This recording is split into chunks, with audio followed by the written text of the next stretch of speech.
Big toes, this is Vention. As you can see, I've took down that shelter that was collapsed from the snow. Last fall I bought another one. It was on sale. It was at the end of the season, and I'll probably start putting that thing back up, and then when they're available again I will buy another one and stick it in the shed. So everything that was underneath that shelter is now in here. So this is my weekend, having a good weekend. I just wanted to clarify something about bitcoins, which I covered a few days ago, and it didn't turn out quite like I planned. Basically, there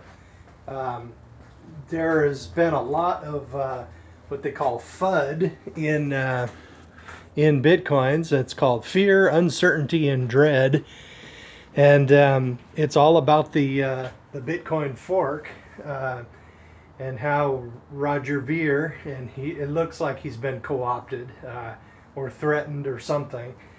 So it's my opinion that he is no longer his own man, and that's the problem. When you get that much wealth, you are vulnerable, and anybody can just come up and say, well, we're going to kill you if you don't do this. It's not going to happen today or next week, but it'll happen eventually. Oh, and by the way, your family, yeah, they're going to die too. So anyway, it's enough to terrorize somebody into caving in, and that's one of the ways the super elite bankster types maintain control of society. And what the banksters do not want is segregated witness and lightning network. Those features of Bitcoin would allow for like almost instant transactions, very low fees, and people in third world countries as well as the US could just instantly transfer money in a way that's impossible for governments to stop. So they have a profit motive to stop it while they still can. And one of the ways I think they're doing it is by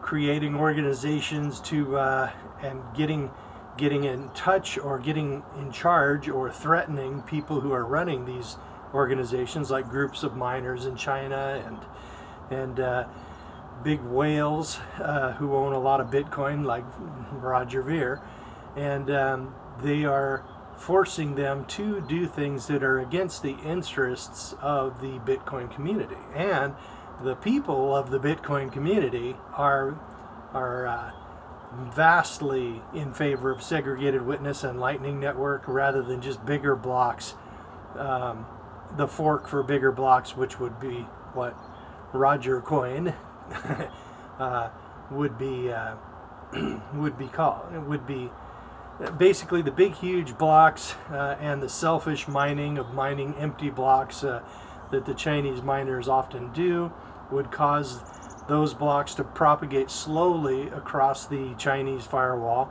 They say that it's faster, but I'm not of the opinion that it is. And then they will centralize mining in China, and that would be against the interests of Bitcoin, and the community wouldn't support it. There would be civil war in the community, just like there is, and then people would not buy bitcoins. Bitcoins wouldn't be a thing, and then the banking elite would maintain their power.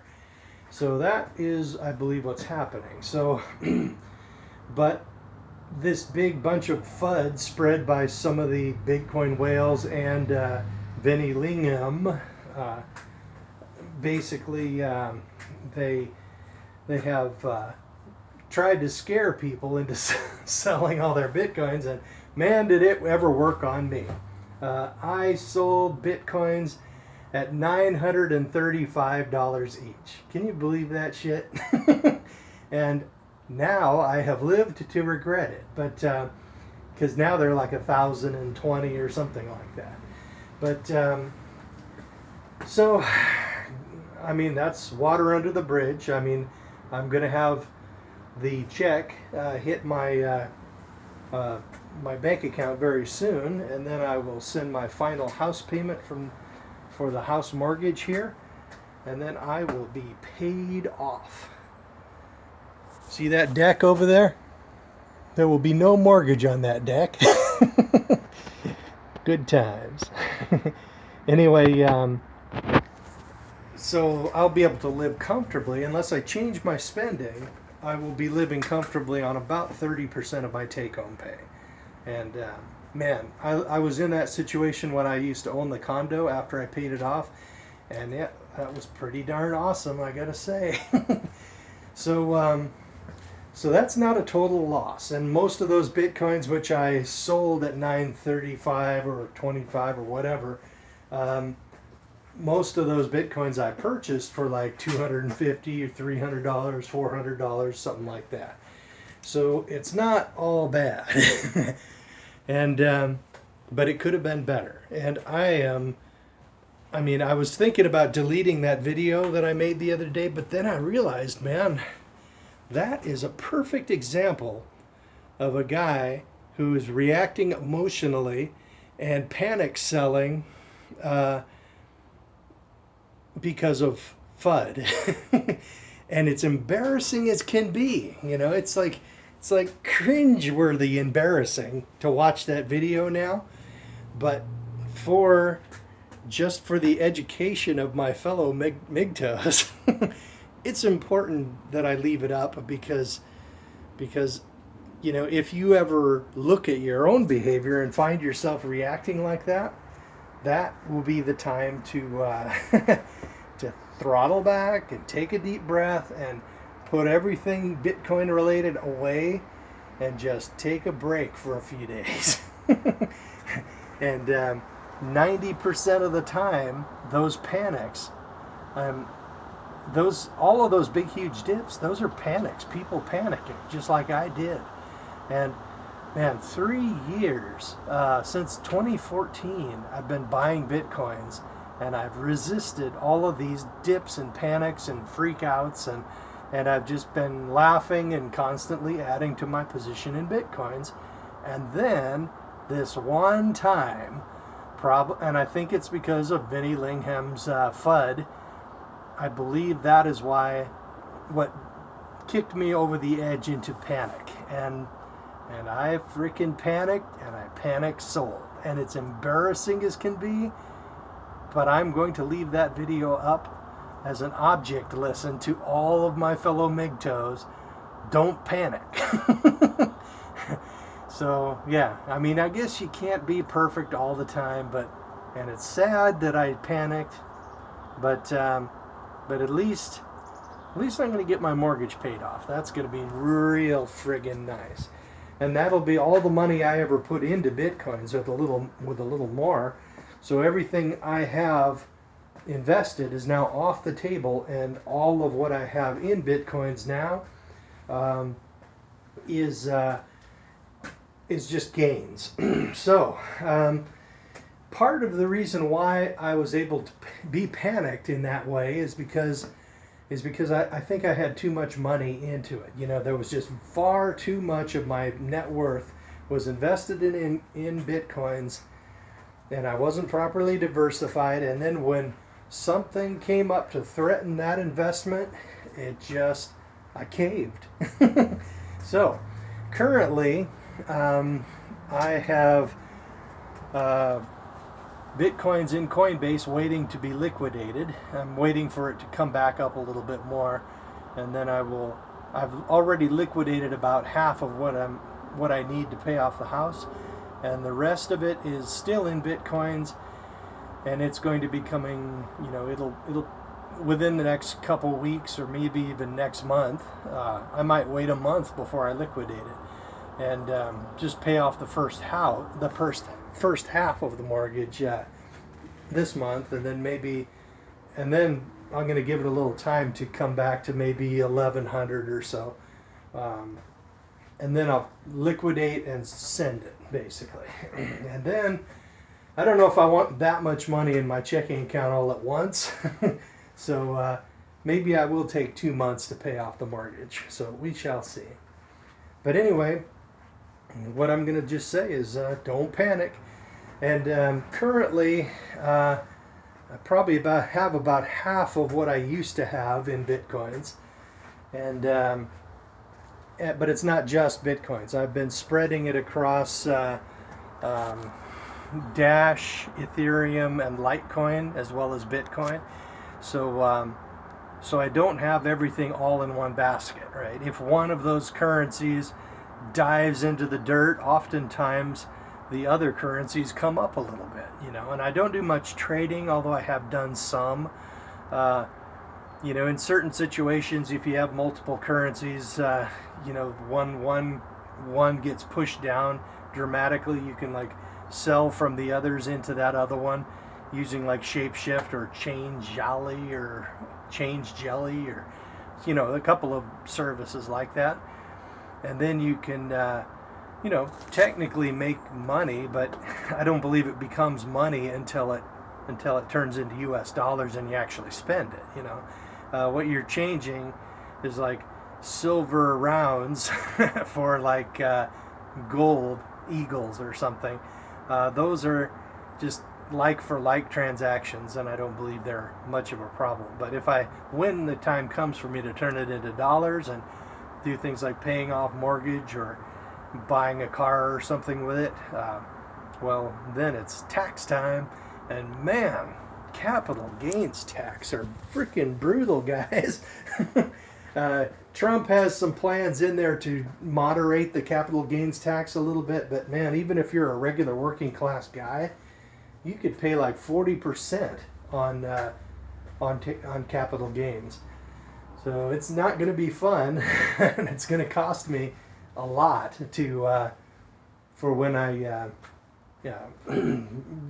to liquidate that much Bitcoin to pay off the house. But you know, I still think it's going to be worth it. It's going to be a good thing to have no friggin' mortgage.